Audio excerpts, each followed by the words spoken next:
Chris isn't here. He's cracking one open with the boys, so... Yeah, we have to address the fact that Chris isn't here. It's not a thing. He just had something else to do, and like if there was ever a week he was going to take off, this is going to be it. He's talked a lot in the listener Discord, a link in the description, so you can just ask him questions if you want to. I'm sure you can just like tweet him if you want to know shit. Yeah, he's responsive pretty quickly on stuff and has answered a number of important questions about like Katarina, Reese, why the ending, all those other questions, you know. Yeah, and also I'm sure I'll just throw it in there because I know a lot of the answers to these. I've looked through the questions, but let's just get in. Let's just get nasty. All right. First question, big honor.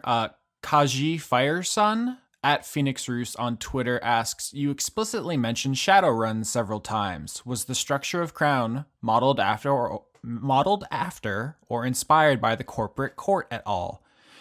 Yes. Not only was Shadowrun an inspiration, it's just a Shadowrun campaign. We just played Shadowrun with D&D rules. If you're not familiar, Shadowrun is one of the most popular tabletop games besides like D&D and maybe Pathfinder and a couple other ones, but it's up there. There's like 8 video game adaptations, one of which former cast member Johnny Maloney is in. He is a character in the video game Shadowrun Returns. He locks you in a scary place. It's bad. He's a bad person and you can't kill him. It sucks. Anyway, the premise of Shadowrun, if you're not familiar, is corporations have taken over the world. There are 10 powerful ones. They have their own military. They're led by super powerful reptilians. And the player characters are a group of thieves who do heists. You basically just didn't want to have to teach us a new set of rules because we already don't really know what we're doing with D&D. Is that right? That's very fair. That's the whole story. I looked into it. I was like, I would love to play Shadowrun. This will kill the show if I have to teach you all these new rules. And not just you, me too. I have other things in my life. But and to be fair, depending on which version of Shadowrun you're going with, it can get really like aggressively, not really obtuse, but it's a bit more crunchy than D&D. Even 3rd edition D&D, it was crunchier than that. And compared to 5th edition, it's absolutely too much crunch for, I think, a lot of the players to keep up with reasonably. So yeah, 5th edition is like made for babies, but even the hard versions of D&D are easier than Shadowrun, which is a world I enjoy. Although there are some problematic elements of it. One is that like transhumanism is like takes away from like your humanity or something. That's in also the cyberpunk game where it's a problematic look at what it means to be human that I don't quite enjoy. But yeah, I actually personally know of a game that a friend of mine made, which embraces transhumanism and does not treat it as like, oh, you're less human as a result of it, but yeah, it's an unfortunate trend of a lot of the iconic cyberpunk games. I'm not a big fan of game mechanics where it's like, hey, disabled people who get prosthetic arms, they're less human now. Like, that's not a cool mechanic. No.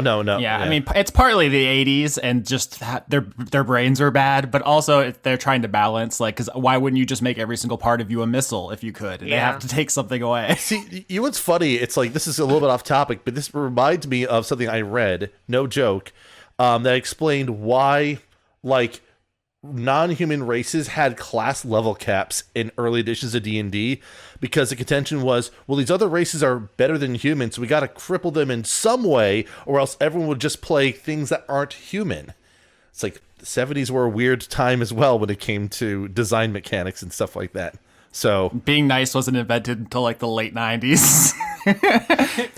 Yes, that's right. Niceness was not a mechanic at that time. Yeah, we should get to the next question, though. But yes, a lot of this season comes into focus when you understand that it's cyberpunk and specifically Shadowrun, which I thought was more widely understood. It turns out not everyone has seen Blade Runner. I thought that was a pretty universal experience. Although I had a very similar reaction when I realized not everyone knew what Afrofuturism was when Black Panther came out. Oh, yeah. Oh, geez. Yeah. Oh, boy. I was like, you shouldn't be allowed to have a high school degree if you haven't read Octavia Butler. What's happening? And then I just realized, just no, all of our education system is in shambles. Please read Bloodchild. It's very important. But yeah, so maybe I'm just so read that, but don't read The Fountainhead is what you're saying, right? Oh God, are we gonna get there? No, we'll get there. No, we will. I'm just gonna read these in the order they're on Twitter. I don't know what their algorithm wants from us. It's pretty trash, but yeah, go ahead. Yeah, so we got one from Cosmignon. Everyone loves Cosmignon and her amazing art. It's a staple for all of us on the show. Question is, can there be two or more people who are the conduits of the same concept? That's a good question. Yeah. So in the Platonic world of forms, there is a dog, and there are many dogs. Right. So it's like that. So yeah, just like fire is a concept, and then there are many fires in the world that exist at once, and it's just the same. It's just Plus also like there's different ways to interpret any given word. Like I'm sure you could have, say, for like two conduits of protection, but two different ways that protection could manifest, because by the time they get to people and conduits, they're no longer as perfect as they were in the world of forms anyway. So yeah.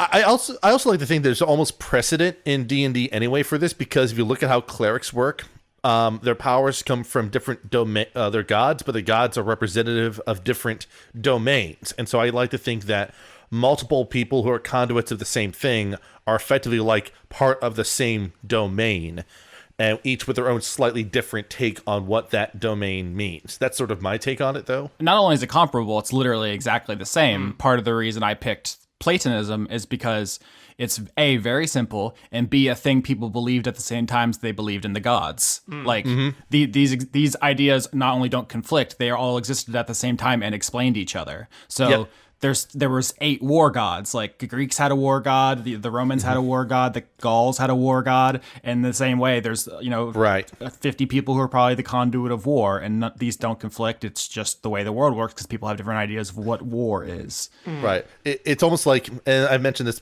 in the Discord, like this is why I think it's almost more appropriate to say that someone is a conduit of a thing as opposed to the conduit of a thing. But that's me getting super, super pedantic. Yeah. Language is a thing. It is. Another question from Cosmignon. Any particular reason why this season's credits music seemed to change so frequently? I, as the person who makes those decisions, was trying to match the tone the players were giving me, and it changed a lot. So at the beginning, it was kind of funky and playful. Like here we are, we're in the cruising down the neon streets on our cool guys doing cool stuff, and then it's like, here's the players. Hi, I'm an addict. Hi, I ruined my family. Hi, I'm traumatized from childhood trauma. And it's like, this is way too dark for my music, so I changed it. A lot of me this season was trying to fit what the players were doing. So, I mean, if you follow my work, I'm a comedian first and foremost. I'm your boy Winnie. I'm the Wolf the Troll guy. Like, I'm trying to be funny, and then people are like, listen, I was abandoned by my family. The person who adopted me beat me. I don't have healthy relationships, and I'm like, well, I gotta do something with this. Comedy show. We like our goofs, but we also we got shit to work out with you. Yeah, we definitely are going to talk about this episode. We're going to talk about during this episode how this season was, I think, very difficult for everyone's mental health. Maybe we can talk about it now. Everyone played some pretty close to home stuff, and it was difficult. We had, I don't know, half a dozen episodes where we had to stop recording because people broke down in tears. Yeah. And do you guys want to just jump in? I would just say for me, I think the thing that maybe made that happen was when we started talking about season 4, the sort of thing we were given was your character needs a reason that they need money, and there's not really good reasons to be I need money, I am in desperate need of money enough that I would go steal stuff. Is that it's not really going to be a good reason you end up going there. But yeah, for me, I've talked about this a bit in the Dice Funk Discord. I didn't intentionally do this, but I very quickly in the season realized I was I have shitty dad issues, and I'm playing that out with a good dad character who just wants to be a good dad. That was a thing. That was a weird thing to realize partway into this season. In some ways, it was easier doing this season than last season. Dora was very hard to play, but I also TMI or whatever, was coming into this season off of a literal mental breakdown in my real life.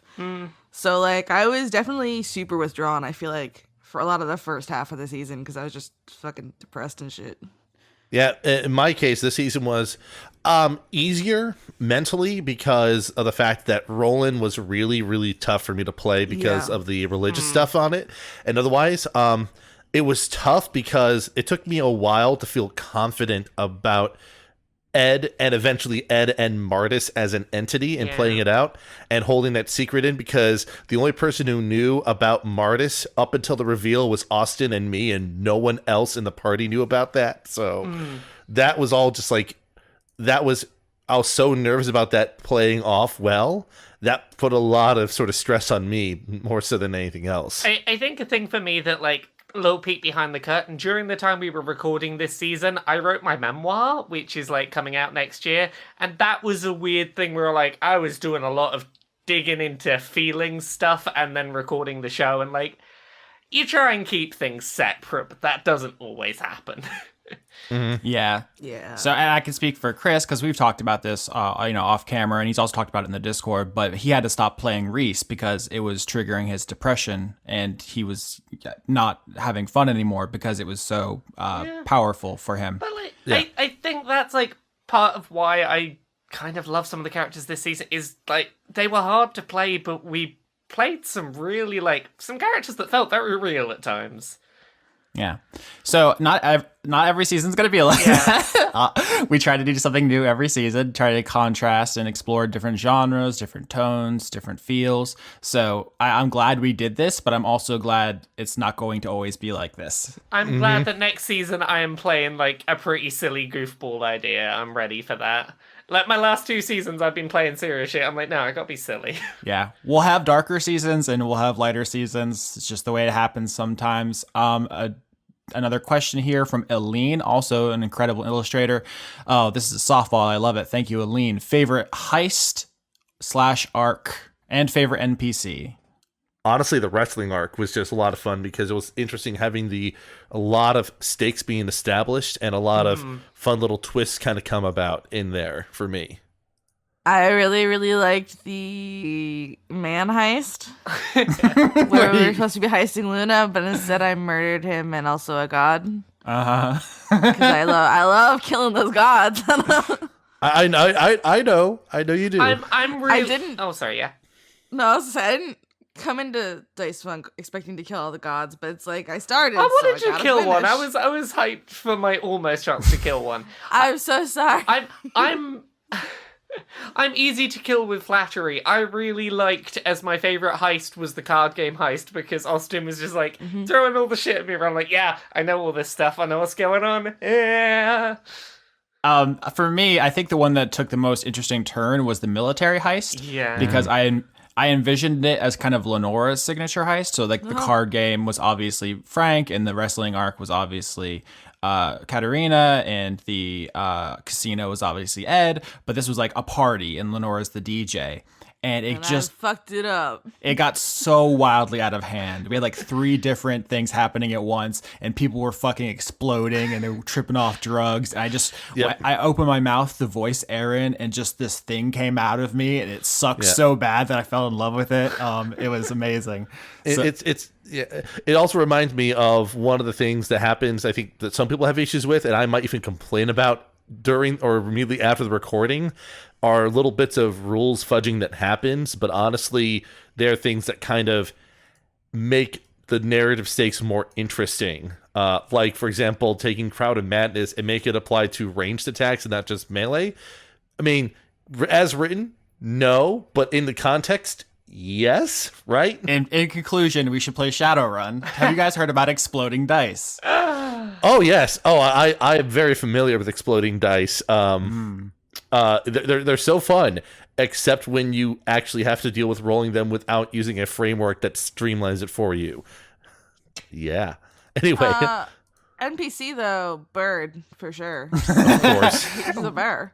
Me and Lauren literally just watched a documentary about Wojtek, the bear that he's based on, and I almost teared up. He's such a good bear. I have 2 NPC thoughts. Bo, I really liked. Bo is very good. I was very into Bo, and I was really pleased, Austin, with how you handled Bo through the whole season. I thought that was fantastic. Also, I was like very back and forth on Algernon in that like loved him on first introduction. Oh yeah. Recoiled a bit when I suddenly realized, oh, age is not what I thought. Different image to in head, and then he very much grew on me again. I'm like, I love my child that hates me. Oh my god, it's me with my hedgehog. For me, it was simply it's always got to be a character from my backstory that you take and twist in your own way. So Ash just became way creepier than I ever thought. I forgot, like, Ash was a while ago. Ash was great. Yeah. And as I've noted in the Discord, both Katarina and Ash's antics were completely the reason why Mardis was as interested in basically fixing Valentine the way that he was. So Yeah, in the user poll on the forums, link in the description, Ash and Algernon tied for first, and they were both so different. Ash is like this creepy stalker bot who is supposed to be a threat, and I'm surprised he came across as well as he did, because you guys didn't even see the big fight I had planned for him, which was he throws Richard off of the skyscraper, and then you boss battle in his office, and it just straight up didn't happen, and he's still the most popular NPC, even when the thing I planned to show him off didn't happen. It's wild. I mean, that was mostly by proxy of just me using Phantasmal Force and it just sort of working. Yeah. No, it was an incredible moment, but it's just funny how before the thing I was like, oh, so this is going to be this big showdown, and it's just like, no, you thought of something better, but it still came off, and nobody Part of me wonders though, was there an opportunity for Ash to be sort of like turned, into an ally of sorts, and I think that possibility existed. It was just like we didn't explore that route. Yeah, we got a lot of questions from people who said, was it possible for X? And the answer is almost always yes. It's always possible. Yeah. The way I do my campaign is I want to tell the story you're most interested in, so just point me in the direction. Let's explore it. So almost always yes. I just want to say for Algernon, the thing I loved is that he got to be so many things as a villain, in that he got to be the goofy, silly, not really a threat villain. He got to be a, legitimate antagonist. He got to be a character that, had motivations that were understandable and interesting, and then also he got to be a kind of party sympathizer. I was like, he got to be a lot of things. He was cool. Yeah, he's our shitty little buddy. He's my shitty little friend. I actually voted for Saint Luna, but that's just because I'm an idiot and I'm just thinking of this big fat cute little horny toad Blepman with tubes, and so I just think he's cute because he's just a big fat lizard. You got tubes. Yeah, I loved Luna. The thing about him is I'm glad the way he worked out, which is he was this shitty patriarchal emblem of religious almost conservatism and greed and all things that are very wrong in the world but are also morally simple. And so I'm glad that he was only on the screen long enough to get owned like a bitch. Because he's not that complex. There's not that much to explore, but you still want to dunk on it. So I'm glad we got it. Yeah. There's another version of this campaign where he gets a lot more screen time, and maybe he gets some, development or something, and maybe he's the final boss or something. But I liked it because it was like shitty people like Solomon and Richard exist in the world, but fuck them. Yeah. Who cares? Fuck them. Be incredibly sassy as Mardis in the back end of this campaign was just very fun. So as far as NPCs go, I think while Aaron was the most fun to play because he had so much going on, I think one of the ones I was really interested in how they developed was Inspector William Graves. Because he started off as just kind of the boss of the first arc. And I thought maybe he would die or, something like that. But he kept coming back and coming back and coming back. And people kept adding layers to him and getting attached to him and using him as a pawn. And it's just like I developed his home life. And he had all of these opinions, which most of them I agreed with. He thought oh, the world is unfair and there's all this shit in the world. And I have to do this to make my family right. And it's like, oh, I understand it. But also you suck. And he had to go out tragically, partially because Mardis left the room, and that was what kept the prediction thing. So once he was left alone, he was toast. But it was a really interesting character to play, even though he did suck ass, but in a way I liked. Part of me wished that Graves is still alive because he would have been basically the replacement for Private Fortune in Ed's epilogue. But That was the other reason why Ed went into the forest to try to reform it, was because of Graves. Also, Diane LaVey Westerly only like had the word ducky and daddy, but like I have a space in my heart. I mean, same. Yeah. Well, and like obviously I love Rosen because it's like We love all the NPCs, they're all great. my BFF. Yeah, they're all good. If anything, I toned Rosen way down. I mean, I feel like in some ways, okay, as somebody who knows my best friend, you toned him up as well. What's that text? What's that text that you told me about that I like almost died laughing? Was it about the one about Zumbo? Yes. I was talking to him and he was like, "Oh, Zumbo could get it," and I was like, "Really?" He's like, "He can put his little bald head right up my ass." Zumbo is a celebrity chef, by the way. For those who don't know. Yeah, Rosen was fun to play and also very silly. It was interesting because I think this season could have been, I give all the villains the political opinions I hate and all the good guys the ones I like, but I kind of try to put most of the things I actually believe in the mouths of villains. Like I said, like Graves recognized all the problems in the world. Obviously, Memphis was like pro-union, but also just not helping anybody. And I tried to give like Aaron stuff that people actually do believe and the kind of people who like succeed in life believe. So we can talk about that more later. But I think part of the challenge for me is creating NPCs was making likable people who I disagree with and unlikable people I agree with was something I was trying to do a lot there. So, here's Nicholas C question at C questions on Twitter. Will any children born after the incident also get conduit powers? Yes, that's just a thing now. What's your stance on shipping, specifically Ed Mardis? I know Skitch says no shipping for you. No shipping under any circumstances for me, honestly, because I've said this in no uncertain terms in the Discord. I do not play romantic characters and I do not play sexual characters. That is just something I do. That's fair. That's incidentally why alternate timeline Elias after season 2 actually has a spouse and a kid, because he's not a player character anymore and he's able to do that. But it's beside the point. You ship my characters. I don't care.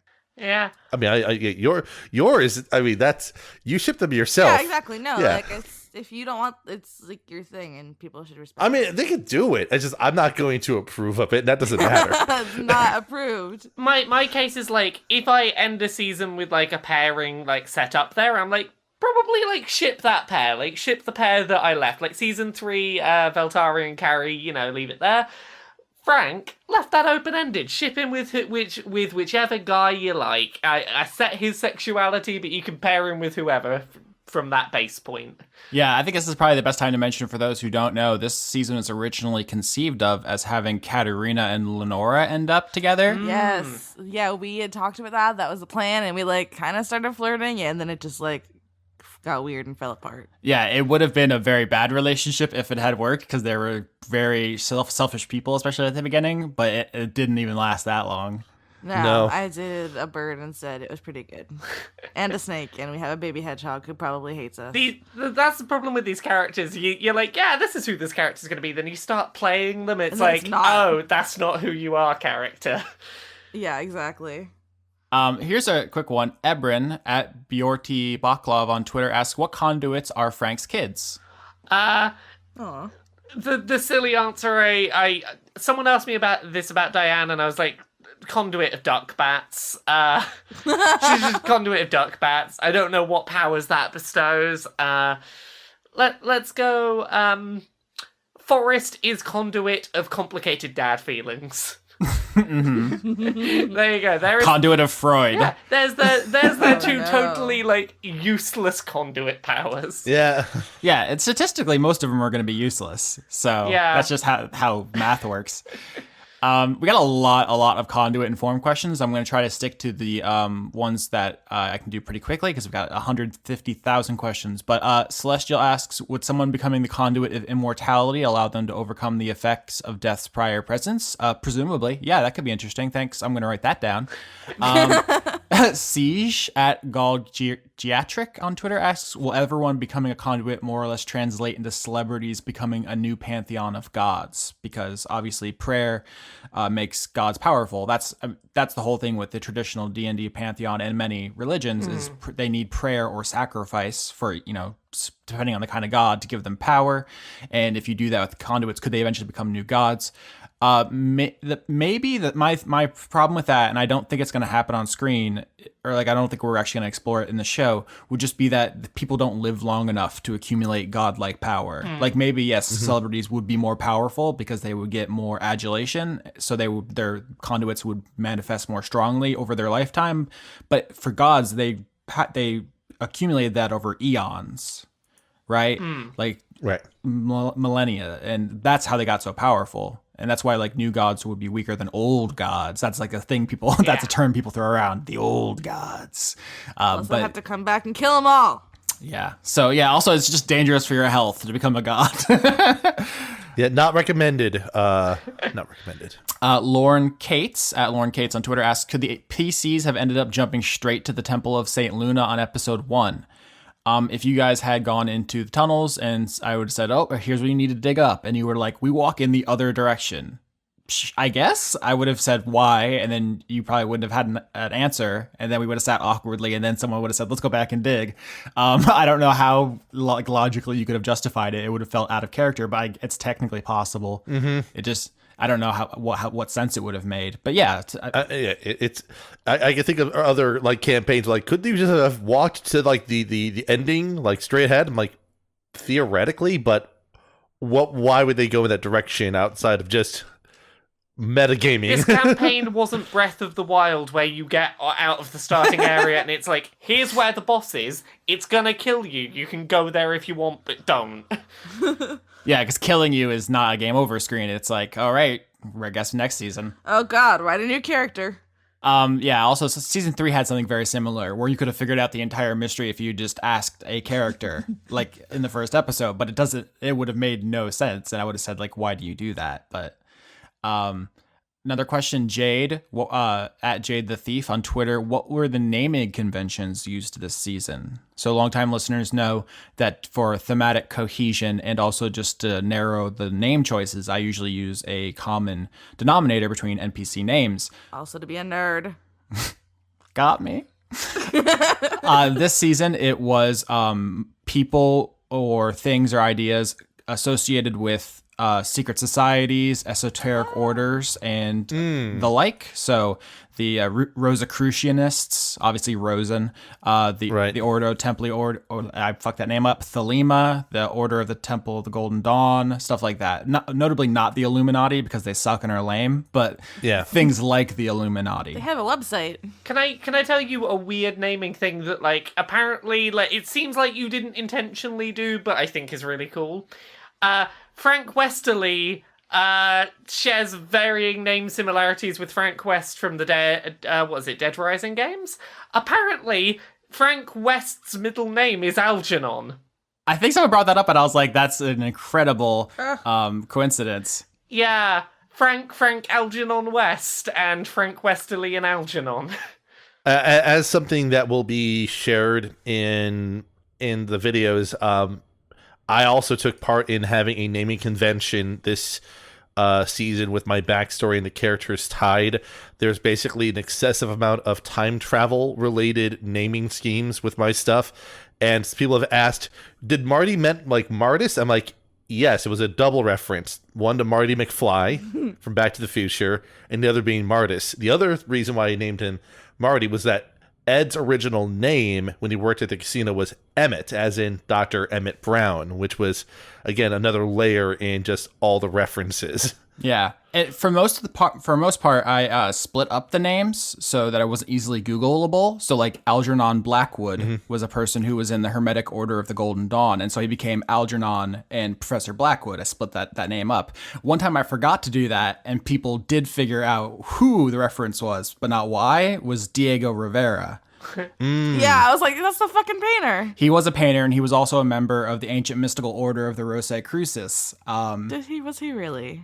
He was. Yes. So I forgot to scramble that one. The rest aren't easily Googleable, but that one is incredibly easy to figure out. That's the thread you want to pull. I knew immediately the moment it came out of your mouth. I was like, why? I'm just really bad at creating names, so I made a name and then later was like, did I just pick that because of Frank West? I don't know. Well, what I do every season, because I have kind of a naming convention, is that for the first name, I just kind of Google shit that means something that could be kind of related. I think Lenora meant like light or something. I don't know. No, that's something else. I don't remember. It meant something. And then took the last name Desmond because Nora sounds like Norma. And Sunset Boulevard is one of my favorite movies. It's also a decent musical. Everybody should watch Sunset Boulevard. I'm pretty sure it's still on Netflix. And then my parents, Joe and Norma, are the actual characters in Sunset Boulevard. Yeah. So yeah, that's a fun game if you want to try to play who is this person named after. I thought I was going to get caught when I named Frank's husband and kids LaVey, because obviously Anton LaVey. Yeah, I was thinking that I should have cared more. Yeah. I should have cared more. That's fucking hell. About the name. We're too busy playing our characters to play your silly games, Austin. Yeah. I am not a rat to run in your maze. It's an incredible dunk, intentional or not. I should have cared more. That's the episode name. Jade also asked, what form did Aaron encounter in the desert? So this is a great mystery. For me, it's kind of this season's Is Deckard a replicant? I think the clues are there to figure it out. If you guys had taken up Aaron's offer to work for him, you could have asked him. No one did. I don't know that I want to reveal it now. Yeah. Huh? I said, because we hate him. Yeah, everyone hates Aaron, which is good. You're supposed to. He's fucking monstrous. To be fair, we all kind of hated him, but we were going to go along with him until Reese was like, fuck you. Yeah, that's true. I was like, okay, sure. Yeah, I mean, that's kind of what sucks about him, is he's not greedy. He's not, like, power hungry. He's not sexist or racist or anything. He has a kind of ideology that is appealing to people, which is powerful people should rule. He is based, I said this before, but the way I role played him was based on Howard Roark, the protagonist of the novel The Fountainhead. And Howard Roark, for those who don't know, is the hero. The things he does are supposed to be good. He's supposed to embody the ideals of objectivism, Ayn Rand's philosophy. He's also a rapist and a terrorist, and these things are portrayed positively in the novel. He is a hero because he does them. And that's how I kind of played Aaron, was he does not care about anyone else. They're barely people because he is better and he's special and he deserves to win because he's better. And anyone else who tries to stop him is worse and in his way, and they're a leech and they aren't a person. That's a yikes for me, dog. Right, and some people were kind of concerned about how does beating him in a fight give someone the right to control Valentine? The idea was, well, he's better than everyone in all respects. He's just inherently better. Mm-hmm. So if someone was able to beat him in a direct fight, then they must be better than him enough in order to inherit Valentine, I think is sort of the idea there. If he's not the best at literally everything, then he's like, well, I give up. Yeah, how does dynamiting a building prove his point about socialism? I don't know. He's a madman. So, yeah. What's funny, though, because we didn't talk about politics as explicitly as I think the audience got the idea from. Like, I feel like this season has a reputation as being, like, the anti-capitalist season or, like, the politics season. And it only has politics insofar as all fiction has politics, and I guess, like, cyberpunk as a genre has politics, but they're not spicy. Like, I didn't go out there and make any grand claims. Everything's either just true about the world, like I cited court cases and stuff, or it's a genre convention of science fiction. I think that the interesting, like, political statement, if there is one to be made, is that as much as on paper you might have a lot of political views, it can be really difficult to see how you go from being a normal person who has those views to enacting that kind of change you want to see in the world. That is a really complicated, muddy thing to do, and that there's not an easy answer to that. Mm-hmm. Yeah, I think this season is incredibly layered. I feel like I could do an entire, hour and a half podcast just on, say, like, the religion stuff, or another one on just the political stuff. But it's not like I went in like, this is the anti-capitalist season, gonna dunk on them. But, like, it is the anti-capitalist season, though, let's be fair. And I think a lot of that was brought by us, though. Like, and all of us struggling IRL. I think the principal moment that happened was when Frank was handed over the medical bill. Radicalized him. And that was just that was just like what? It's weird for me living in a country, that like has, national health care, and then being like, oh yeah. Yeah, that's one of those things. It's just true. It's not like I was trying to make a particular statement, although maybe you can say that the fact that it's true is a statement unto itself. But when I sat down to write this, I was like, this is going to be a season about what happens to society when they lose the gods. And I'm going to set it in Shadowrun. So like that's the order of operations. And it's like my interest was not so much in like all the things that the season has a reputation for, although they are important and worth talking about. I just don't think they're particularly revolutionary. I don't think this is a radical season. Yeah. A side question here. How early did you decide that Mardis was actually a form when it came to the season? Because when you said that from Aaron's standpoint, that was the first time I heard that even being a thing, right? Yeah, I don't remember exactly. I think it was pretty early just because the fact of him just being a regular normal ghost wouldn't be that interesting because ghosts are just a thing in D&D. They're just everywhere. So it's just not a very interesting revelation from my perspective. So I don't remember the exact moments, but I just thought that was more cool. It definitely changed a lot about how I played that dynamic in character. So that was just a very fascinating turn of events there. There's actually an interesting side question about that as well, where someone mentioned... if Ed died earlier in the campaign, would I have a backup plan to keep Mardis in the game? And my response was, I wouldn't have, because at that time I wouldn't have thought of Mardis being important enough to carry over. I assumed that there would have been something that happened, though, with Aaron, but... Yeah, the disappointing thing is a lot of questions are, what would have happened if X? And it's like, I don't know, I would have made it up. Yeah, we would have made it up. I mean, that we can speculate, but it's nothing like what happens in the moment. I make up things literally sentence to sentence sometimes. Good question from Resistant Hound, at Hound of Silence on Twitter. What happened to Big Guy, the goblin bartender Lenore hit on? Big guy. And what is his conduit power? I like to think he's a janitor at the casino now, and he is the conduit of slime. Oh. He got demoted. Oh. But listen, he loves slime. He's very slimy. Oh, so he's really excited about it. He's like, I get to clean up all this slime. No, he gets to be slime, you know? Does he just like shoot slime out so that he can clean it up? I like to think that he's the conduit of bigness. He's a very big guy. Big guy. I'm really the big guy now. Hey.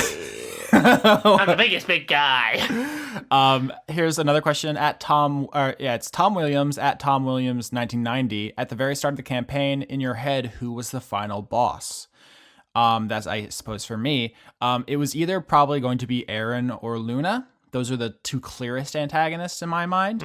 But there's always a chance that you guys got extremely interested in Luna and murked him early on. It would have been difficult, and you would have had to, do something more simple than just attack him, maybe like build up an army or something, but you could have done it. And Aaron was just a guy until he became a conduit. So he actually could have been, he was a cyborg, he was strong, but it wasn't until he touched the Ironsoft in like episode 18 where he became final boss strong. So you could have murked him earlier too.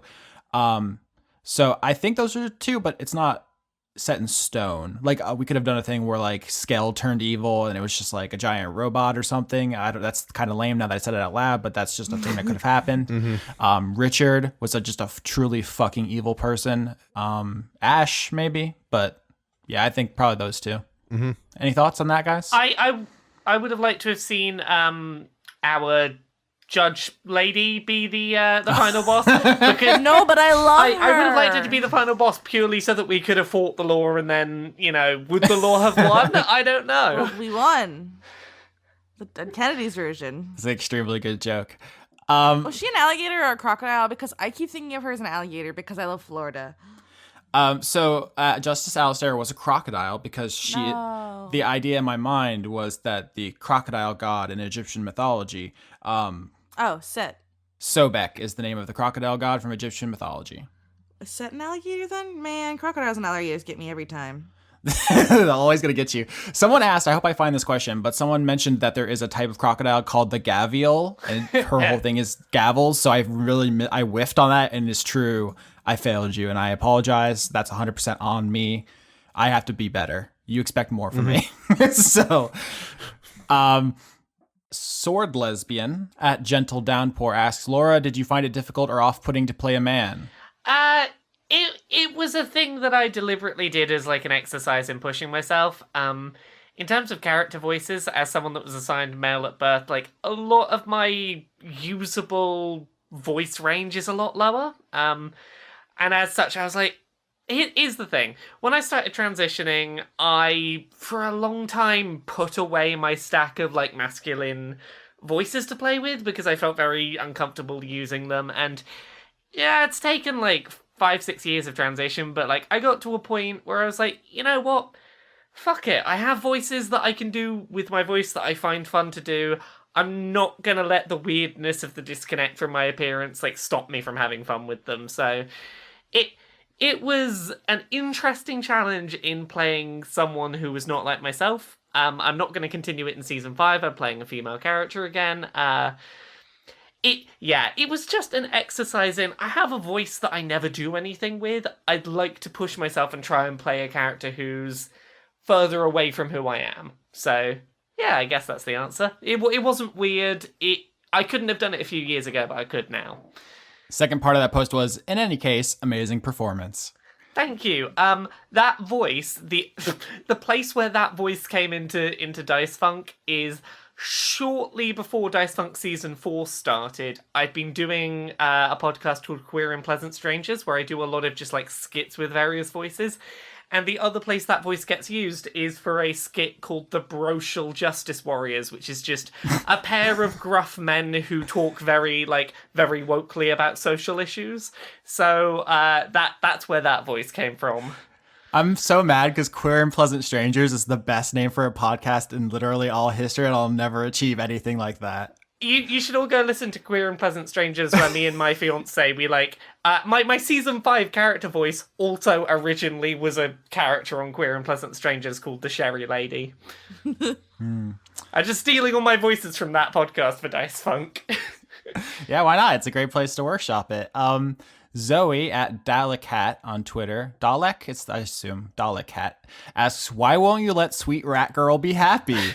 I feel like that is none of our faults. Yeah, I will answer for Chris. He said that he could not imagine with everything that happened that Reese would react any differently. That once she killed 100 of her best friends / former lover, she was just, as Chris is in real life, in too depressed a place to get help. So it was the emotionally honest thing to do. Yeah. And I cannot congratulate him enough on being that good of a storyteller to go through with it. I think I, in my incredible cowardice and desire to be liked, would have pulled that punch. And he is a better person than me in that respect. He just really fucking nailed it. Yeah, you sometimes just have to have those sad moments with your characters. Yeah, he could have done differently, but he was better than that, and it was amazing. He also mentioned that he had another idea for something that could have been in addition to what he did, which was have Reese use her conduit of art to paint a picture to give to Bo that would haunt her. Basically the same way he did to Richard, basically, mind fuck Bo with guilt, which would have been a pretty vicious dunk, but also just not emotionally honest, I think, for like Reese was kind of self-beating up and not raging at the world so much. So I must say, I think honestly, Chris was the most impressive in terms of like really consistent, strong, emotionally honest character choices. Yeah, like he pulled some fucking, like, good, interesting choices out of those characters. Yeah, like, I just played a worse version of myself. my character was, he wants to be dad. That was about all that he wants to be a dad. That's all I had. My character was zeroed in on, I'm going to end this season with a happy ending for my characters. That was my primary goal for most of the season. It's a totally fair choice. But yeah, we should all just take a moment to be thankful for Chris. He did an incredible job this season. He's not here to defend himself from compliments, which is his MO. So his belly is exposed. It's all attack. He was like completely killing it on both ends of the spectrum, on the serious, emotionally raw stuff, but also like he got some fucking great fucking laughs. He's a very funny man. He's a very funny man. Yeah, I am of the opinion this is the funniest season we've ever done, and a lot of it is Chris. Like, all of the Dunstan checks-in stuff, all of the Brody Monk stuff, all of the Julia Mild stuff, it fucking killed it. I mean, we had some good stuff, like in the Big Dick Energy episode joke, that was like laughs throughout the whole thing. I every time I see a bottle of mane and tail. Yes, mane and tail. This is our best work. Like, this is the funniest season. This is the most action-packed season. It had the coolest boss fights. It's thematically cohesive. The symbolism is really strong. Like, we nailed it. But Chris is just a force, and I'm so happy he's here. He's just very good. Yeah, I did not nearly lean in as much to the comedy side. I was more interested in other thought experiments, I guess, with my setup. But yeah, everyone has different strengths. You got to play to your strengths. It's just that he's good at everything, so fuck us, I guess. Must be nice. Another question, Proudly Arrogant, at Proudly Arrogant on Twitter, asks, Austin, Yugoloths, their whole thing is capitalism as one of the 3 types of evil forces. And Planescape shit, how weren't they totally your thing? So, as we've discussed before, the 3 kinds of evil, lawful, neutral, and chaotic, are represented by devils, demons, and Yugoloths. Yugoloths used to be called daemons, AE. Long story. The reason there are no Yugoloths in the season is because it's not about capitalism. They are the capitalism monster, literally, in canon and D&D. Their whole thing is they will do anything to make money. Like, chaotic demons just wanted to destroy because they're chaos. Lawful demons wanted to make evil, but only in orderly ways for hierarchy and, their very rigid caste system. And Yugoloths are just what if capitalism, but punch. It's just not what I've discussed it a little bit, but this season was about society and how, without the direction of the gods, what do people choose to do? This season, it made us all poor and we all needed money. So capitalism season, though. So in a way, but that says more about our society than it does anything else. Like, it's a weird thing. Making it in 2018, I think, informed a lot. I think if we had made this during like 2015, it wouldn't have felt the same. Like, you could have said all the same exact words. It would just felt different. But yeah, I think Yugoloths would be perfect for a season in which I specifically am attacking capitalism. But also, if I was doing that, I would feel compelled to point out the good things about capitalism, like the increased efficiency and the incentives for innovation, because I'm not blind to the fact that it's more complicated than good and evil, obviously. So I didn't really go into that this season that much because it's just not what the focus was. But I mean, you could argue that Aaron, his whole thing in being like, actually, I invented a new kind of spaceship is like that. But yeah, Yugoloths are the appropriate vehicle. But I didn't know where we were going, I guess, so I didn't know which vehicle to take. Can I just say that it's so funny to me that me, at least, thought that Aaron was based on Elon Musk. Oh, God, yeah, no. Yeah. And now all that fucking Elon Musk shit's going down and he's just a bumbling fool. Yeah. Everyone did. I saw a tweet earlier that it said, Aaron, what if Elon Musk was a terrorist? There's one question that I came across that was interesting about the whole Mardis Ed dynamic. Someone asked, it was the Bagel, Sam Bagel 18 on Twitter. The Bagel? The Bagel 14 and at Sam Bagel 18. Okay. He said, why did I decide to bring Mardis back? To answer that question, I decided that Mardis was going to be in season 4 as part of Ed within one episode of introducing Mardis in season 3. That's how long that whole thing was instilled as an arc for me. If Mardis died, Ed would have been the same character. There would have been something in him. It would have been just a different character, not Mardis. And then he also mentions how around the time he was revealed, felt like Ed started taking a back seat. Yes, that was intentional because Ed had a very narrow goal. He just wanted to help Kundi, help the court around. He had no aspirations about getting back with the rest of the band or helping Valentine as a whole. Mardis, the second half of that whole thing was Mardis developing an interest in helping Valentine and doing what he could to help and basically getting Ed to assist him in that process. So that was an intentional thing on my part. Why'd you plan it so far in advance? That's crazy. I do everything last minute. Whoa. Yeah, same. Lauren doesn't send me her character sheets until 10 minutes before recording. That's not true. I did it early this time. I mean, like, how it was very easy because originally, I had a misplaced traveler conceit with Mardis appearing in Ilium by accident at one point as just the way to introduce him because I thought Roland was going to just flat out die. Then once Mardis came up with an idea, I was tooling around in the homebrew community and came up with this idea of a temporal sorcerer who got their magic from a time travel anomaly. I'm like, you know what? Okay, I want to roll with this. I want to make a character who has magic because the spirit of someone from the past is in their body. And I said, hey, let me just do it with the one who's going to be the most likely to get into some weird planar travel, some weird time shenanigans. And that's how Mardis was decided almost immediately to be sort of this entity that was threaded into season 4. And then he became a way bigger character in season 4 than I ever anticipated. And I really like that whole sneak peek thing, kind of like we did with Dora, although that was I created Dora and then we're like, let's shoot her into season 2. But I think it's fun that we keep kind of doing that because even if it's each season a standalone, it's a little nugget of, hey, remember? Also, it was just fun to have Mardis be the voice that introduced the episodes for season 4. And you fucking got me. I never guessed. Yeah. And that voice never really paid off fully until the last episode where you got to speak in that voice. As opposed to through my voice processor that I spent months researching to figure out the best voice configuration for It was Ed. really dope. So, time well spent. All right, we got another Jade at Jade the Thief question here. Favorite holodeck card? Ooh. Shmarda son.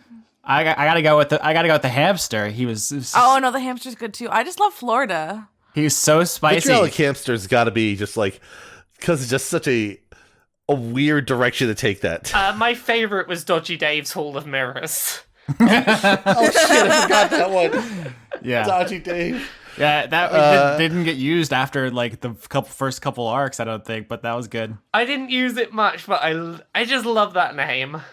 That was great. I thought holodeck was going to be a thing where we'd have to take a bunch of time out for all right, Frank wants to play cards, so everyone else, I guess, check Twitter or whatever. But it actually folded in really naturally into the season, I think, and it worked out really well. It maps well from Wizard, and I think that the way we set up worked pretty well. Someone even asked about the fact that Mardis was using cleric spells. It was unfinished novel. Certain tendency asked, is where are the powers drawn from for cleric spells? Is it the forms themselves or another source? And the answer is it's the forms themselves, which has always been the answer. Nothing's changed. Right. Nothing's changed. It's just the fact that the reason why I justified Mardis being able to do that because he was within the plane for so long. He had some connection up there that made it easier for him to just access all spells. Also because it's a send-off character for me, so I'm just I'm going to indulge here. In terms of what you were saying about not having to stop too often for Frank to do cards, I think outside of the card game Heist, I think there was only once where Frank actually played a card game, and that was the first downtime scene because that was still a big thing. And then I think by the time we got around to maybe the second downtime scene, it was very quickly obvious oh.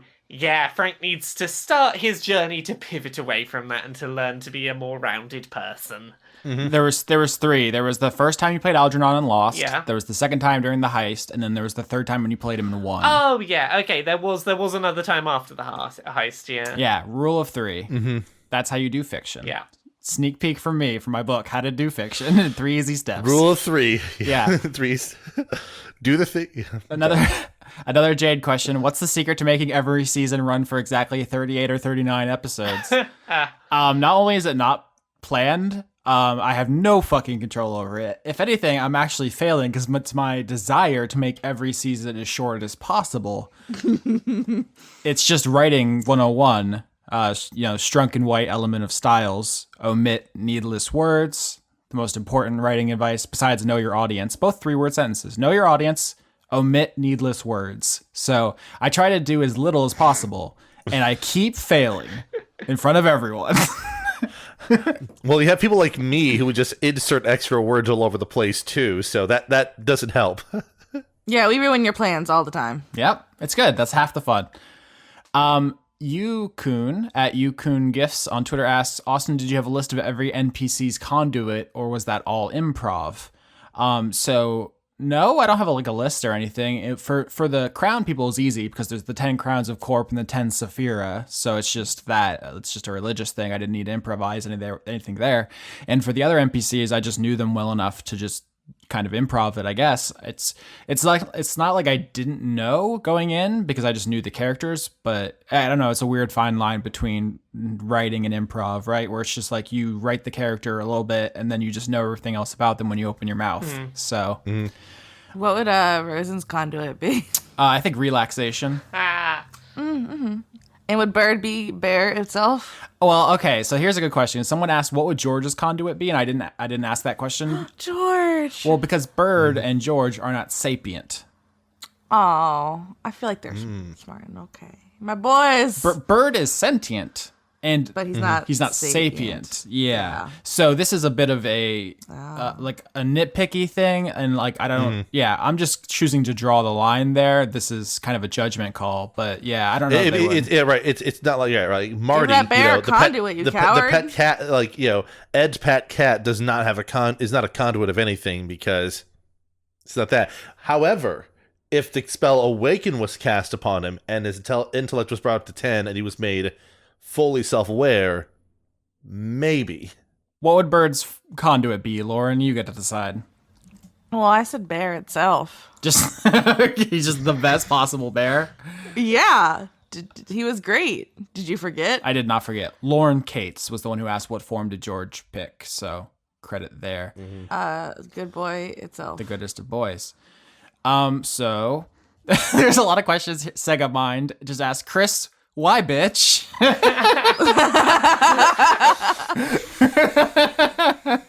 Stunning. Thank you, guys.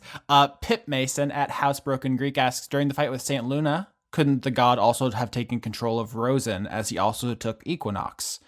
Yes. So he absolutely could have. He might have if the fight had gone differently. It's just that he was a little busy getting his eyes ripped out. Mm-hmm. I try to play NPCs not doing the mathematical best thing, but whatever they would do given their personalities and situations. So if I wanted to win every fight, I could. Like, I have that power. I choose to do what the characters would do. And Luna was focused on the 4 people he thought he was about to own, and then they started getting fucking mouthy with him. And so... if Aaron had hit Frank like 3 times, he'd have been dead with no chance of revival. Like, you could have taken him out had your goal been... kill people. Yeah, if Frank had spent the entire campaign back-talking Aaron, I might have. Exactly. But you didn't. You had never actually done anything to make him mad at you. Mardis definitely was drawing a lot of aggro from Aaron, which was great. I'm surprised I didn't get hit more. One of my favorite moments of the campaign was Luna killing off Ed, because that was a shocking moment for me, and I decided to just go full out, just over the cliff with that moment. Yeah, it was great. Yes. Alex Caliber at Excalibur on Twitter asks, what would the campaign have been like if Team Loser had gone to work for Solomon, and would they found out about Saint Luna any faster? First of all, yes, that probably, if they had worked for Solomon, that would have probably been most of the campaign, is them doing jobs for him, and probably working to undermine him or turn on him eventually, unless it would have gone full villain campaign. But then I think Saint Luna would have been the final boss, because that's the one you guys would have spent more time with and built a rapport and connections with, as opposed to Aaron, where in the campaign we did play, Saint Luna was kind of just a big bastard. Like, he didn't... just a big fat lizard. Yeah, like, he was a douche and he needed to get got, but he didn't, like, earn the final boss label, where if you guys had worked for Solomon, he would have. So that's the big change in my mind. Cyrith asks, Lauren, did your kitties influence your character creation or way of playing Lenora? Here's the thing about me and cats. Uh-huh. I've actually grown up with cats. Like, this is not that many cats in my house right now. There's only 2 cats. That's like a minimal amount of cats, because I grew up with like 15 cats growing up. Yay! So these specific cats did not influence me necessarily. I'm just so used to cats, I guess. If Lenora had been based on the cats you have now, she would have eaten all the other player characters. She would have eaten a lot more bread. Yeah. And gotten into a lot more garbage. We wouldn't have accomplished anything because you would have just been... I'd be playing in the dumpster the whole time. Exactly. If she'd been based on My Cat Smudge, all she'd have done is shout the entire time, "When's dinner?" Hey, dinner. I need the width. One thing that was funny, what I thought was funny was the fact that eventually Lenara did basically take on a pet robot with George. Yeah, I know, which is something we had talked We taught right played with. before the campaign. I came across a modern conversion of 5th edition that had a warlock patron that was the super intelligence, so it was the computers themselves, and you could summon a pet robot. And so the idea is you had a robot in the party with a pet cat, and a cat in the party with a pet robot, and I thought that would have been a fun contrast. We still got it though eventually, which is great. Oh yeah, that also reminds me when we started like planning and stuff. I was like, all right, it's set in the modern day, and so there's gonna be like computers and stuff, and it's like doing a heist like Shadowrun, and the iconic Shadowrun character is like the hacker. And I think at some point Lauren was like, well, okay, I'll be the hacker, and then I don't remember how long it was, like weeks, months, maybe. She was like, I don't know shit about computers, fuck that. Yeah, I was like, I don't know. Back and put together a playlist. Yeah. So we could have had a much more conventional Shadowrun campaign. We could have, but we didn't. But I don't know shit about shit. You don't know shit about shit. Oh, fun fact while I remember to talk about it, about Frank. That idea was originally Chris's. Chris was the one who originally came up with yes. the idea for the yeah. card game, the trading card game wizard. And I was like, I really like that, Chris. Can I be the card game wizard? Yeah, Chris is constantly generating character ideas. Like, the reason he plays so many in every season is because he just has so many. Like, over the last, couple months, he's brought like 3 or 4 different ones to me, being like, all right, so how many seasons do you have planned? Because I already got characters. Like, he's just constantly doing that. And Who gave him the right to be so good? Season 5 is the one where I've had the most ideas, but like I'm good with the one I've settled with. Wasn't the only idea I had for once though. But yeah, so sometimes he just gives them out. Like, he deigns to bestow on you his solid gold. Yeah, I was blessed with Frank. The personality and the things he was aiming for were mine, but card gaming wizard I stole from Chris. Next question, Pidgeboy at GFunvegas on Twitter asks, can the form you're a conduit of change? So yes, here's a great example. I'll make this very simple. There is a tree in a forest. It is reflecting the form of tree itself. Someone chops the tree down and makes a table out of it. Now it's table, and it's reflecting table itself. It changed. Mm-hmm. Right. It's that simple. So I feel like sometimes we have a tendency to overcomplicate this. Maybe I underestimated how complicated this is. I feel like it's like the first idea cave people had about how the world works. We should be simple enough, but you never know. I mean, the problem is that you have that, and then you introduce people asking questions about it over and over again, and trying to unpack the consequences of it, and that's what makes it complicated, right? I think, it's that's why for me it's always an interesting challenge to try to come up with succinct analogies about what it means to be form, conduit, god, etc., and yeah, people have been debating these things for thousands of years. I guess forms just have the disadvantage of being provably not real. Yes. As opposed to most religions. We talked about this before too, where it's like I've mentioned like Platonic realism is just bullshit, but so is magic. It's very useful for this podcast, very useful for explaining D&D Pantheon stuff and otherwise. Yeah, I mean, so is magic, but also we just have a stronger cultural understanding of magic, so our brains just let it through. It's the human mind is a mystery.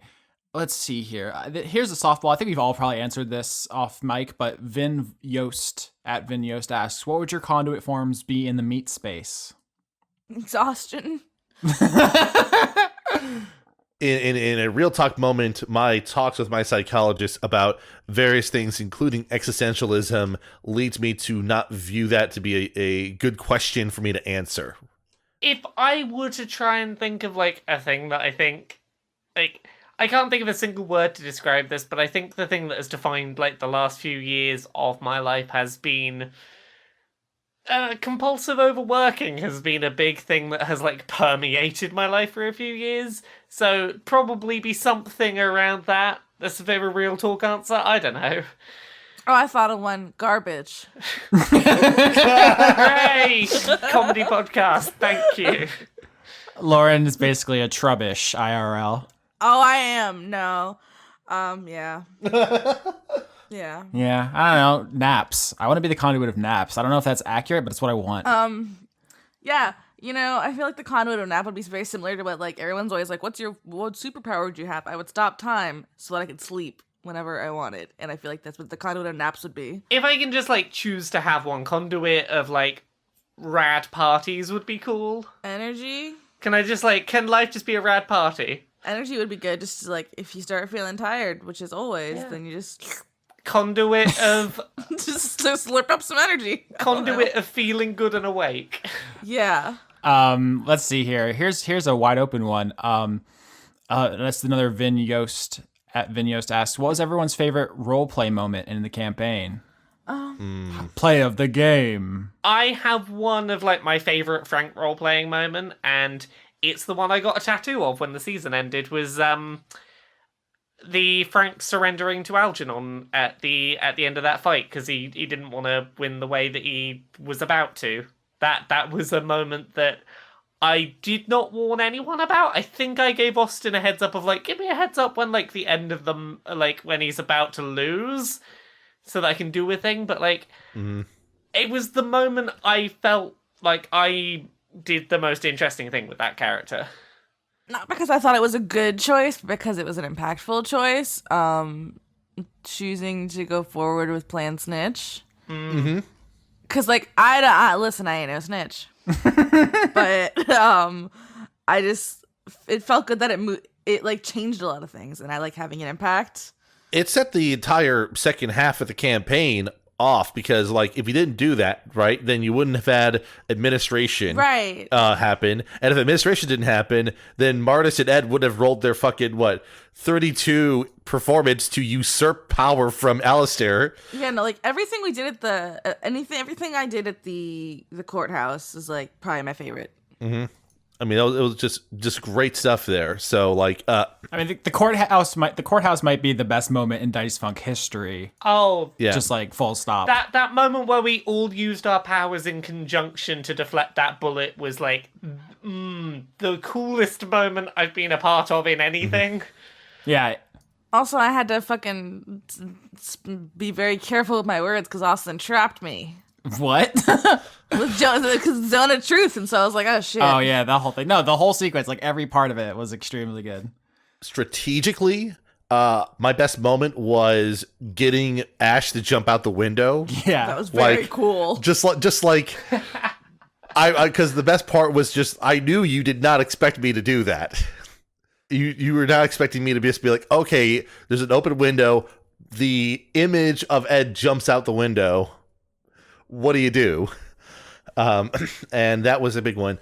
I think the other one was letting Ed die at Luna was a big one because it set a very interesting high stakes final arc moment. I think that was a really good bit of escalation for Mardis as a character. God, this season fucking slapped. Yeah, I mean, like, that's the thing. Like, you had those, and for me, then my favorite part about that arc, by the way, was I thought what you were going to do with Bo was to have Bo kill himself and use that as the means to do the resurrection, because now that, you know, her legacy was established and secured, that's what I thought. But then you're like, shoots Mardis in the neck. Okay. That's what happens. Yeah, we never actually said the spell that Bo used on air. I think D&D fans know, but for everyone else, it's True Resurrection is the 9th level miracle spell that Bo cast on them both. And even then, it was kind of beyond what it normally does because it's Bo, and Bo was able to do that because miracles. Miracles, yeah. I think probably the moment that, like, the Supreme Court is probably the right answer, but also one that stuck with me extremely powerfully was just when everything at the end of the military thing collapsed, when Katarina killed Nucky, who was also one of the main antagonists of the season, could have been, like, your Justice Alistair, like, working for you the whole time, although he would have turned on you because he was a bastard, but also could have been an antagonist. Like, he was a major character and just got fucking owned in his first scene. And then outside, Mardis was revealed, and it's just like everything was happening at once. It was just like That was really fucking overwhelming. I just want to say, as a human being playing that whole fucking scene was incredibly stressful. That like 4 episodes was the worst. It was like the Red Wedding. Like everyone's dying inside the base in the drunk. You can't stop it. It just keeps happening. Exactly. Like, yeah, the pin was pulled on the grenade and thrown, and you're just like, oh shit, I didn't know grenades blow up like that. Yeah. So we have there's multiple points during this season which were more action packed than every other season combined. So we got wild there. Sega Mind at Fifth Curtis asks, when the player characters touched the Ironsoft, was Skell communicating to them or just to us, the audience? How I wanted that to work was basically because it's impossible to put into words the ineffability of the universe. Like, people have been trying in art for thousands of years. No one has ever captured the totality of existence, and it would be futile to try.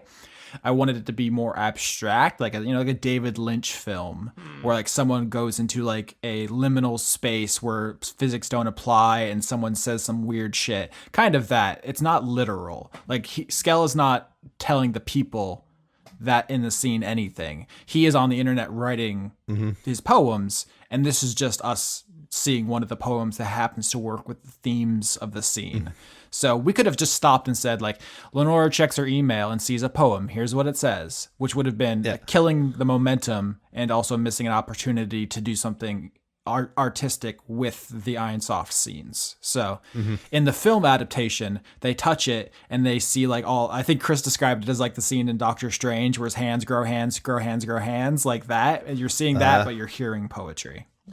Yeah, I like the point to David Lynch, because I'm like, man, geez, there could have been some very Lynchian sort of things that this whole thing could have gone down, especially because we talked about one point about, going directly to the plane of forms as some sort of idea that I had, and I would have pictured it being just basically, all right, this entire sequence is as directed by David Lynch, if that happened. It would be hard to do something too abstract because A, there's no visuals, and B, we all need to be on the same page. Yeah. That's a recurring thing about podcasting is you have to play to the strengths of the medium, which are almost always dialogue. Right. So I would like to do things a little weirder sometimes. Like, my artistic inclination is to be kind of a pretentious prick.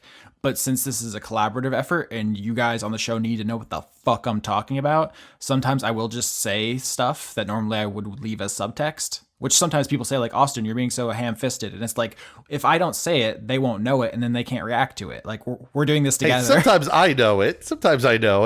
I record at like 2 a.m. sometimes, and I need things explained to me. Yeah.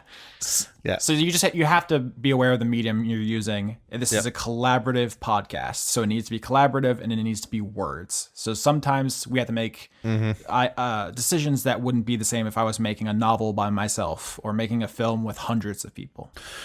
And that's definitely something that is tough to do, because if you're trying to tell certain stories and you want to have like a natural reaction from a player of surprise, you got to hide certain things, but then sometimes plans don't go as expected and you just have to roll with it when it happens, right? You can't tell someone, oh no, don't do that, I got a plan, because it gives away the plan. Here's a question from Einar Johansson, who asks, if Katarina hadn't crit failed and run over Aaron in the desert, how would the team have come across him? So recall that this is not a railroaded campaign. Before the season started, I came up with a bunch of NPCs and a bunch of locations, which in this case were heists, because I knew we were doing a heist season. They could have gone to Aaron at almost any point if they were working with someone who wanted to heist Aaron. Solomon wanted to heist Aaron, so if you worked for him, you could have done it very early. Nucky would have wanted you to heist Aaron. Probably Memphis at some point. Memphis had a whole storyline about like interdepartmental conflict with a faction of mole folk who didn't like his leadership. If you had went with him, that would have been like a bunch of the story. The way it works is that Aaron probably would have been met when you were heisting Aaron Aeronautics. So that's how he would have been introduced. It's like you break in to steal this thing he's building, which was the Ironsoft, right? So imagine if you had early in the campaign agreed to work with Solomon. Solomon says, there's a rival corporation in a country next door. He's building something. Go steal it for me. That's a heist. And you break in. Here he is. He gives you his philosophical mumbo jumbo, but he hasn't activated the machine yet. Maybe you just cut his head off and take it. That could have happened. It didn't. Katerina failed, and I realized that Aaron was on a mission from the forms, and I hadn't really solidified how. And so the idea that he had a vision, he had like a vision quest in the desert was just perfect. It's just it's already a trope. It's like fits like hand in glove, and it just all came together literally between the role and me talking. Like that's how fast that decision was made. So that it'd be like that sometimes. Yeah. Anybody else thoughts on all that? I just said a lot. It was one of those things where we're talking about when to do the reveal for Mardis, and you initially said it was going to be after the heist at the military base, and then that crit happened, that crit fail, and then that whole thing just led up way more quickly to that reveal. Yeah, because if the first thing Nucky would have had you guys heist, if you worked with him, would have been Aaron Aeronautics, because it's such a juicy target full of money. And you would have met Aaron there, and that's where the reveal would have happened. That crit fail changed a lot. Like, it's one of the most important things, along with Lenora's plan to work for administration. A very pivotal moment. Trev at Gick and a half on Twitter asks, were there any ideas for keeping Kat alive? And if so, how do you think they would have played out?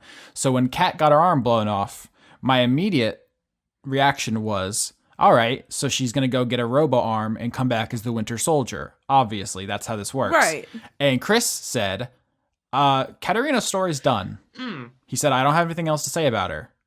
It would be cheap to try to bring her back for like a quick pop. I feel like a cheap heat, the wrestling term, and he didn't want to do that. And I respected his choice, and we went the way we went, which made sense because the Project Eternity kills you when you upload. We established that with Skell, so it didn't take any rewriting. It just worked perfectly. Right. But yeah, I would have done the easy Winter Soldier thing, and once again, Chris said too easy, too obvious.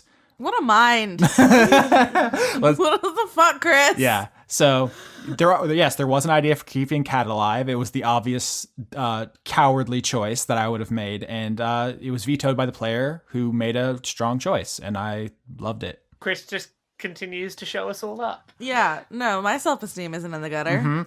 Here's the Lauren question for you. Melody at ShadowSleuth26 on Twitter asks, how does Lauren keep getting so many girlfriends? I'm charismatic. I feel like. Also, to a certain degree, I think you seek them out because that's what you want your characters to be, you know? Yeah, I don't know. People tend to like me, apparently, and I don't know. Like, I'm not just talking about in the show, in real life. When I'm I don't understand it because I'm just a garbage human baby. I'm a little gay baby. I don't understand. Worry, just wait until next season. I'm gonna get all of the romantic partners. Yeah, it's gonna be a girlfriend contest. Your good green boy at Iron Isaac on Twitter asks, how would paladins and clerics work in the world of forms? A, exactly the same, and B, find out next season. We have a paladin and a cleric. So you'll find out next week. So that was an easy question. Thank you. Aaron Rules 380 at Aaron Rules 380 on Twitter asks, what would Austin do if one of the players had chosen a conduit he had chosen for an NPC? So that happened. Actually, this is a very easy question to answer because knowledge, as we discussed, is part of the theological framework of what I was working with. It corresponds to one of the Crown Corporation. Which lizard was it? Oh, Skell. No. Was it a Skell? Okay. Skell was wisdom. That was if you'll recall, the password on his door. Yeah. Yeah, so that's another thing. Someone actually figured this out during the season. I'm sorry I don't have the tweet pulled up. Someone tweeted at me that they figured out the pattern of the passwords for all the keypads throughout the entire season. It was what their conduits. It was what their conduits were because they're the 10 sefirot. But yes. Right. Okay. Now, because we talked about like knowledge being kind of at the center of that whole. This is where I have to explain. Like there's multiple different ways to. I don't want to have to talk about all this. So there are always 10 sefirot, but which 10 depends. Some people substitute keter for da'at. Da'at is knowledge, keter is crown. Also, by the way, that's where Crown Corporation comes from. Yes. There's a lot of that. Also, Valentine, I don't know if anybody figured that out. I think I mentioned once on the forums. But yes, so in the system I used for the 10 branches, I actually did not include knowledge. So knowledge wasn't one of the characters, but if you use the system which replaces knowledge with crown, it would have been Solomon. Mm-hmm. Okay. Because his algorithm had knowledge of everybody in Valentine. That makes sense, right? As I was thinking, it had to be him because, right, that was his whole shtick was he can predict everyone accurately because he knows everything about them and therefore has his knowledge extends to foreknowledge. Yes. As sort of like the logical conclusion of knowing everything. So unfucked femery momes on Twitter. I hate it when they're fucked. You have to, anyway. At Gleb Mild on Twitter asks, I personally cheered on Katarina during her heel turn, which also connects to Garrick from season 3, who I see as a black and white hero. How do you feel about this comparison? Despite Kat's selfish motivations, did the board get what they deserved? I love asking the question, did someone get what they deserved? Because that is the question of season 4. Who deserves to live? Who deserves to die? Who deserves to be rich? Who deserves to be poor? Mm-hmm. Who deserves power? And that's the question. That's what Aaron was asking, and that's what you guys answered by giving it away. So that's a deep-ass question. Well, I mean, the board get what they deserve. In some respects, I mean, I would personally say no, that they didn't get what they deserved. Not the ones who got murdered. Yeah, that's sort of like, I mean, it's sort of like that's why I felt the big choice I kind of did in reaction to Chris was that whole change with Mardis wanting to do what Kat wanted to do, but on different terms and by destroying the system. And so that was his standpoint was they don't deserve to have this sort of power and labor over everyone, but killing them outright doesn't fix the problem.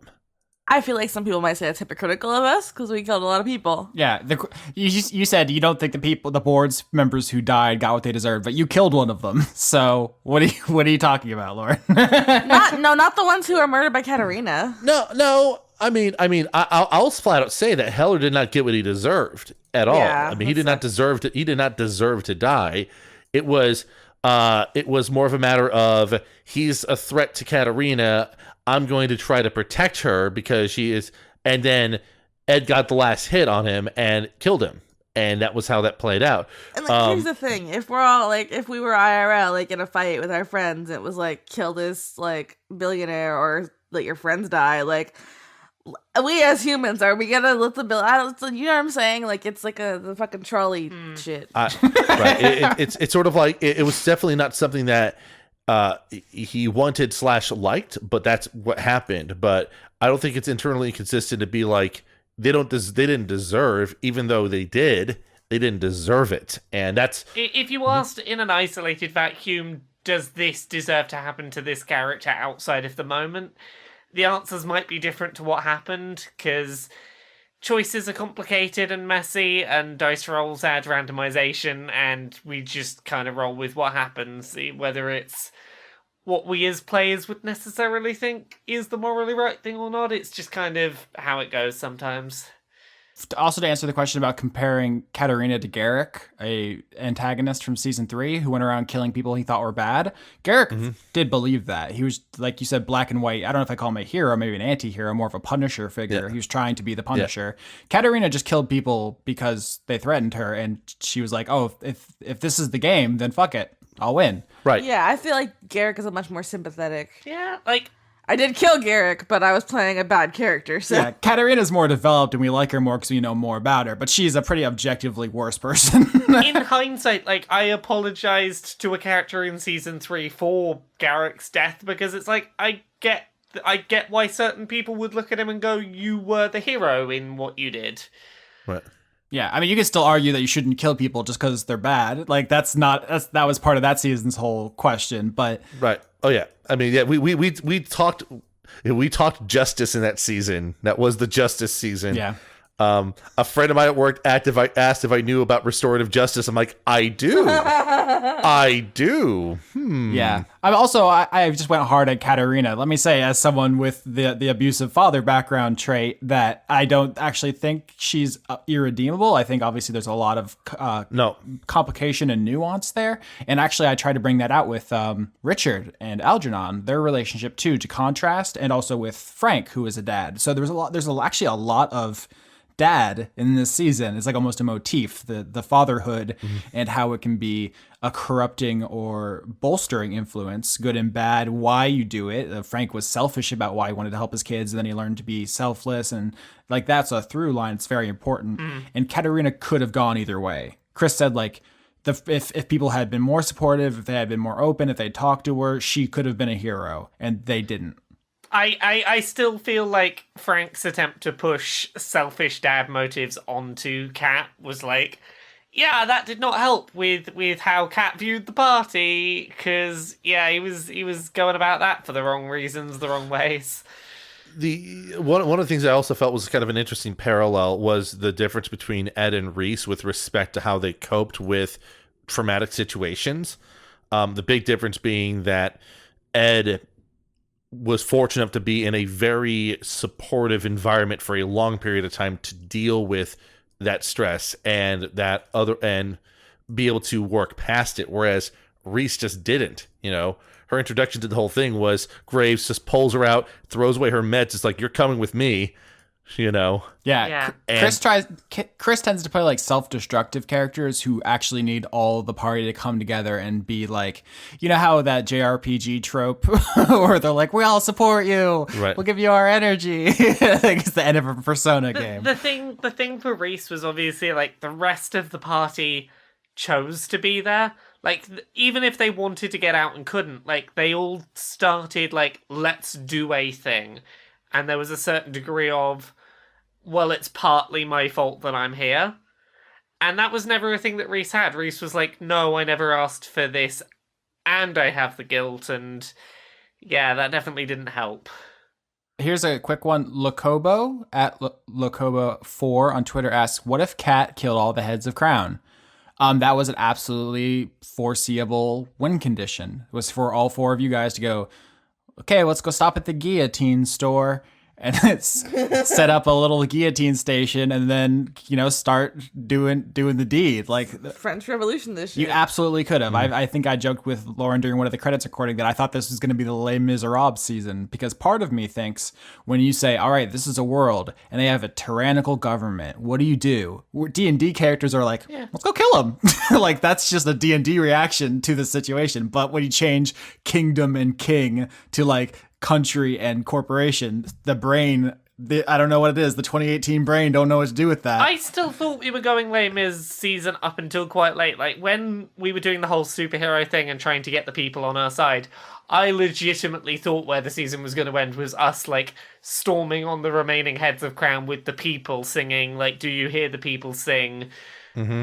Get the heck out of Crown, we're taking it over. That definitely would have happened if Richard had escaped the basement. I figured you guys were going to have to kill him, because if he had escaped, it would have been blood in the streets.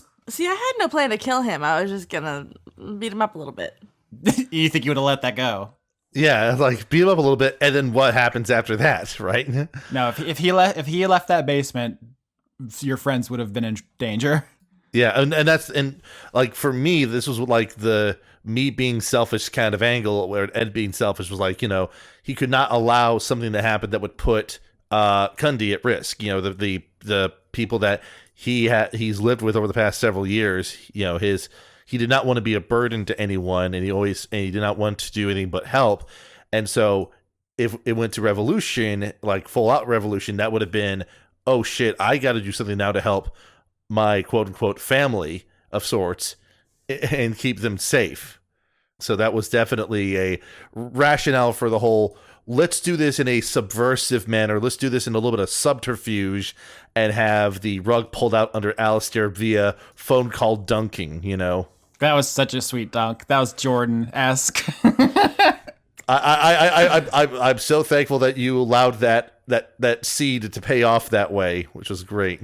All right, so we're reaching the end of the questions on my Twitter feed here. I've been scrolling madly trying to find ones we haven't answered yet. I found the one which was from Elon Musk is a bit toss. Yes, that's at Okami Rules on Twitter, which was why wasn't Alistair a Gaviel? So that's the credit for that good question. I fucked up. I'm still in a mourning period. Please respect my privacy in this trying time. But yeah, does anybody else have any questions for each other or any highlights you guys want to roll out as we exit this call and let Laura go to bed? I don't know. I just appreciate.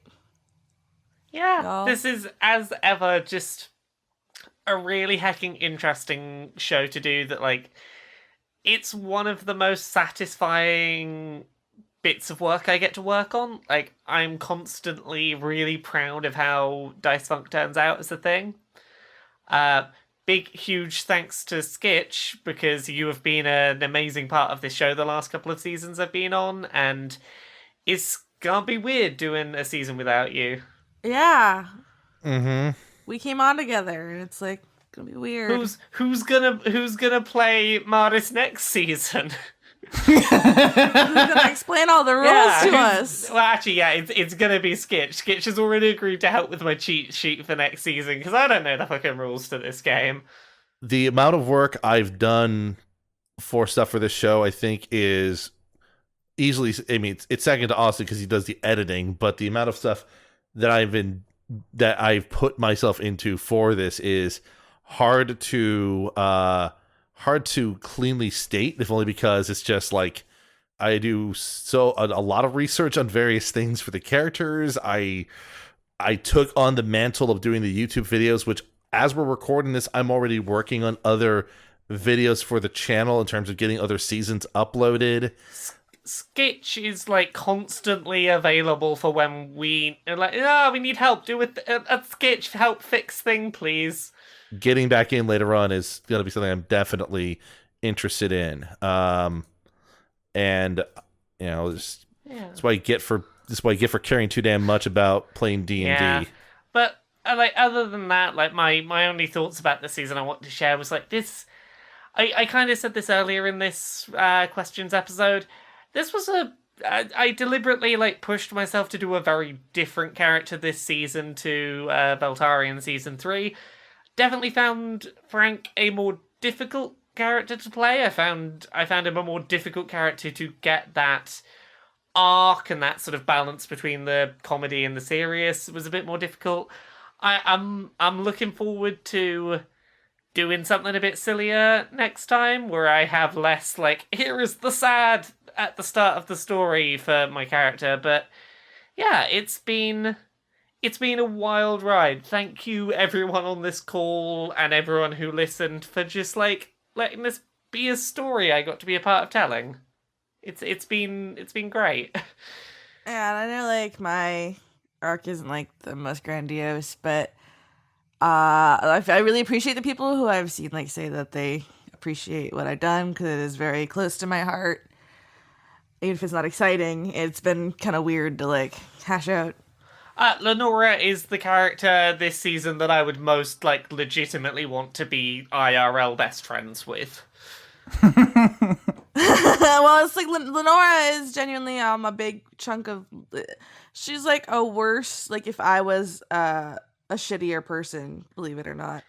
I already think you're a cool friend, so I'm just like, yeah, I'll hang out with you / you cats. I will hang out with your fursona, Lauren.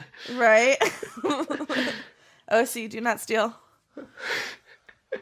And thanks to Austin for putting up with my bullshit. Yeah, thanks for everybody who makes this show possible. We literally couldn't do it without you. Everyone says that, but like it's literally. Just yeah, it's 100% true. More importantly, Chris couldn't do it without you. I think that's what we've learned today. Yeah, is that we require your support to keep him going. He is our precious resource. Big thanks to like all the people who comment on episodes and discuss them. Big thanks to all the fan art people, which like Yes. I've never been involved in a show that has had such a like awesome fan art community as this. Like, thank you. Yeah, I have my fan art folder pulled up right now. It has 222 items from this season. I probably missed a bunch. Those are just the ones I see on Twitter. So I'm just going to shout off the names I see here. Abyss123, Adam Sane, Cerulean, Chase Jones, Cosmignon, and then I have to scroll down because there's a lot of Cosmignon. Hold on. Doopy-doopy-doop-doop. Dogplant, Tragenda, Edmund MK, Eileen. And then we got to go through my icons on the Roll20. Jessica Sims, Jade, Okidokai, Kerstein, Owlor, Scott Saxton, Sea Questions, Squidcap, Tempest, Cyretha. Sorry if I missed you. That's what I have in my folder. I'm extremely unorganized, so I probably fucked up. I have all the fan art I have seen this season in a folder, and when I have bad days, I sometimes just look at that folder and go, oh heck, that's amazing. It's extremely amazing, and it keeps us going. Season 4 character polls. Did we say who won those polls? Oh, God. We started this as a joke between me and Leon, because in the first season, it was just me, Leon, and Jess. There was only 3 player characters, and it was just a fun way for him to dunk on me. And now it's like a fixture, and everyone gets their feelings hurt. Oh, also, Sludge Eater does art for the show. Amazing. Yes. Oh, yeah, absolutely. But yeah, it looks like Ash and Algernon tied the favorite NPC poll on the forums, and it looks like Ed Mardis won the player character on the forums. Y'all don't like me. You really don't like me. Lauren, it's okay. You're my favorite. It's okay. I know. I just wanted to make a Sick Sally Field reference. Was that you said? Is it I should have tried? Y'all welcome. I should have cared. Is that it? Oh, is that what I said? I should have cared more. Yeah. All right, so I think that's us for the season. We're going to be back next week, so there's not going to be any interruption in the service. If you have more questions, we're probably on the Discord, link in the description. We're on Twitter, all that. Tweet me. Yep, all that's in the credits as well. We put all our Twitters. We can just say it now. At Aurora Galicious, at Austin Yorsky, at Laura K. Buzz, is it just Skitch? What are you at, Skitch? Skitch Music is what I'm at. Skitch Music. I followed you for so long, I don't even remember anymore. And, of course, Rolo T is Chris Larios. So that's us. That's the show. Thank you, everybody. We had an amazing season. Next season's going to be even better because we keep getting better at it because we keep doing it. That's how practice works. Yeah. Get ready to hear an awful lot of this voice. It's going to be an interesting season for me. Lauren, you want to give your voice the first shot? I still haven't, I'm still struggling. I don't know. What do owls sound like? Who is going to give you help setting a voice? Maybe I'll just scream into the microphone for the voice. Just do this the whole time. I really like talking about Mothman. I love cryptids. He's my husband. Bye.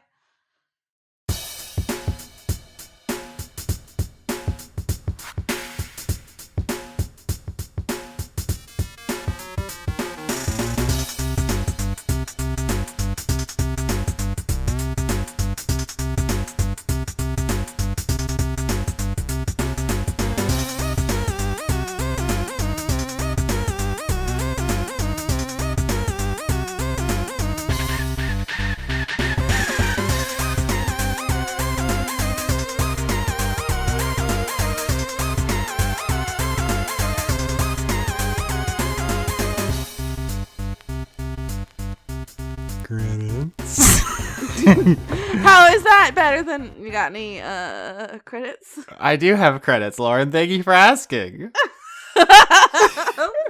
In fact, I have all the credits that you could possibly want for September 2018. Would you like to hear them? We do music first? There's actually a lot of music because we're crediting both the end of last season and the beginning of the new season all at once. So we have New Jack Mantle, an arrangement of the Mantle from Nights into Dreams by Overclocked Remix. We have Linear Groove, an arrangement of A-Type and B-Type from Tetris, also by Overclocked Remix. We have Your Reality, Future Bass Remix from Doki Doki Literature Club by The Musical Ghost.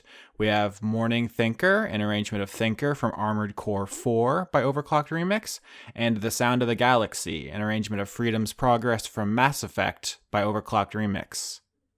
Wow, I'm impressed. You have heard a music. I have heard a single music. Just one music. How was it? Musical. Fuck off. All right, do you want to read the executive producers for September? Damn, I wanted to say the executive producers. Well, you didn't say it. The executive producers for September are Joseph Tombrello, Extellaris. Random Web Person, Griffin McElroy. I don't think so. No, probably not. It's a good joke, though. Thank you. Do you think we did it, boys? I don't think so. Jesse Young. Devin Smith. Brent, the best lover I've never had. Goatley. The Cult of Gorfanax. Sevard Nakasimova. Paul Mullen. Toshikuro. Oh gosh, my mouth did a thing. Mm-hmm. Toshiro Kuro, editor of Attack on Dice. Brendan Williams. Possum Kingdom refugee, take me to the Possum Kingdom. Dr. Goatman. Andrew Grothin. Levi, the young conduit of not mad, just disappointed. I feel like that's you. Aww. Francois V. Kevin Dobbins. Robert Dakin. Anthony Sauvier. Morgan Rapp. Meow Mazel. That's It's like a very French cat. Meow Meow Mademoiselle. Yeah. Meow Mazel. Matthew Schultz. Melody the Gay Shark. Same. That's just a Dice Funk character. Right. Ian Morgan. Rain, conduit of wetness herself. Uh-oh. Emo Git. Eventual Eden. Fubar. Brittany and Jermaine Walls. Ashley. No, just Ashley. Dirge Novak. Sam Stanowitz. S. Kearney. John Kerry. The former presidential candidate, John Kerry. Joseph. Yeah? I just realized. What? I forgot he existed. Got him. Joseph Mavero, the unsexy arrow. That was That's fun a to great say. rhyme. That was a blast. Thank you. Drew James. Michael Merdes. Merdes. Ebron, the boy that lived. Exos. Oh, fight. Oh, fight? Oh, you want to fight? I feel like that is etymologically linked to snakes somehow. Anyway. Oh. Transient passerby. Ink drop, the Chondra. Hashtag respect if you know what a Chondra is. I don't know. Respect for me. Oh, maybe next time. Yeah. Press F to pay respects. Ah! Conduit of Q jumping itself. Oh, I'm so happy I get to read this one. Justin Berthiesel, conduit of itself. Ross Vita. Stay tuned for a wedding. Ooh. Some people are just gonna start announcing like engagements and like childbirths in our credits. Oh my gosh, that's a lot of responsibility. Yeah. Bloody Roar needs pangolins. It does. Saritha, conduit of puns. Julian Phillips. Lindsay Pankhurst. Jeff Clark. Lauren Cates. Counter Fifth. Jack Clough. Richard G. Coles. Kiefer Lowe. E. Corin. Last Cruz. Dr. Tao. Sean Lyonsberg. Big Two Boy, conduit of getting dunked on. You. Oh. Oops. Matthias Leckitz.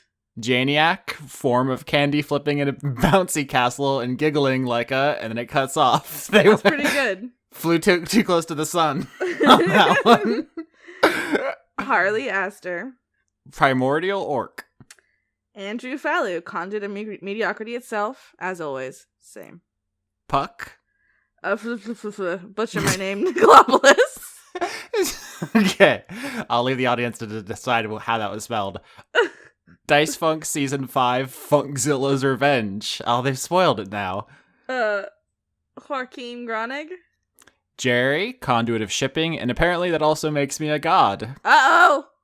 Don't tell Lauren. Jaspel Singh. John Barnett. Cucumber. Hustlebones.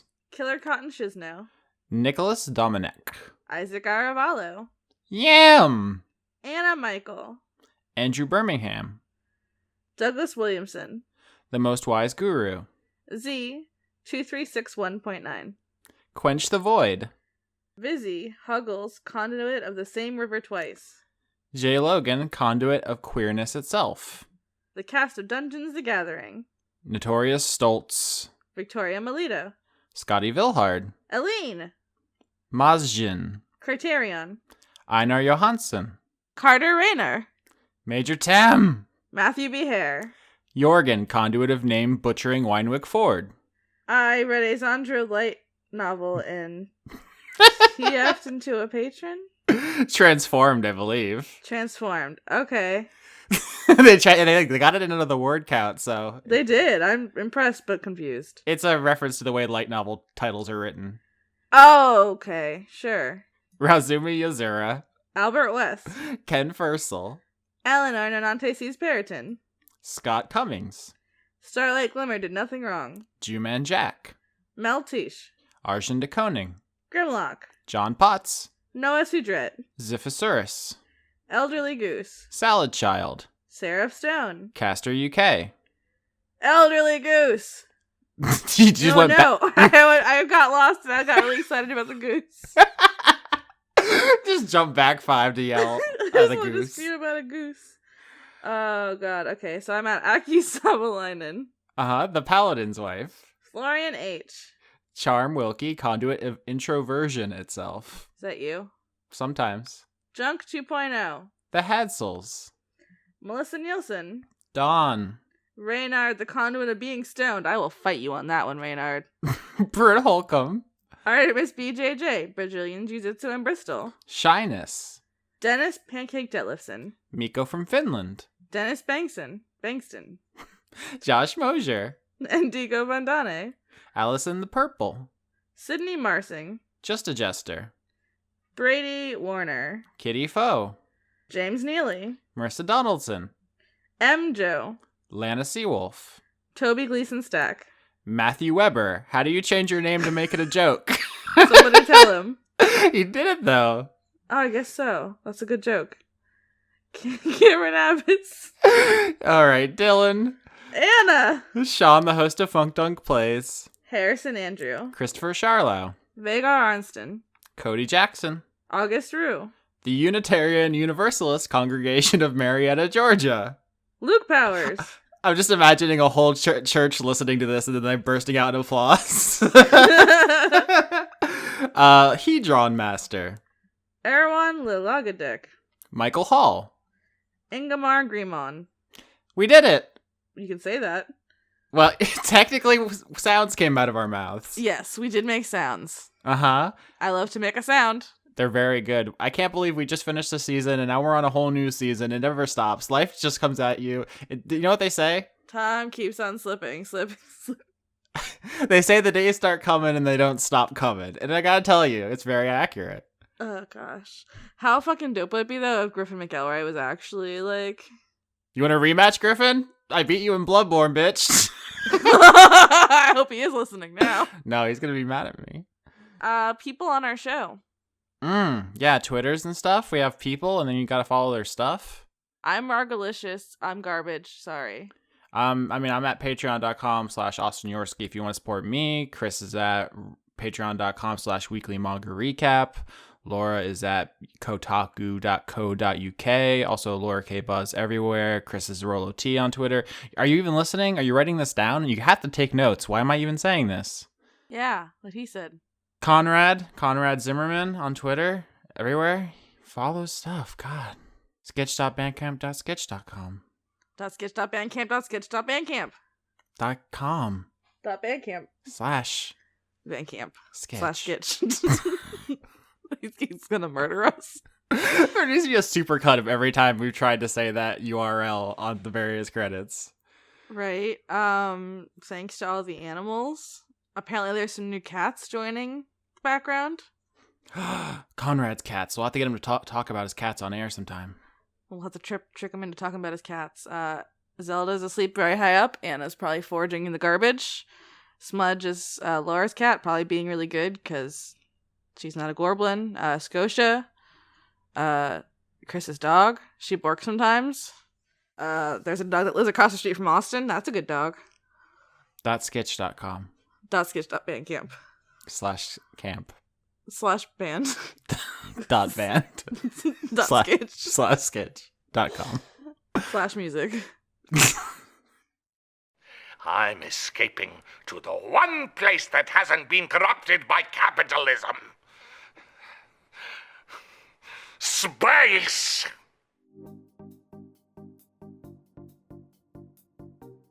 Okay, well, welcome aboard, Dreg. I'll show you around. We've got the kitchen over there. It's good and well stocked. You're not going to be struggling for things to find in there.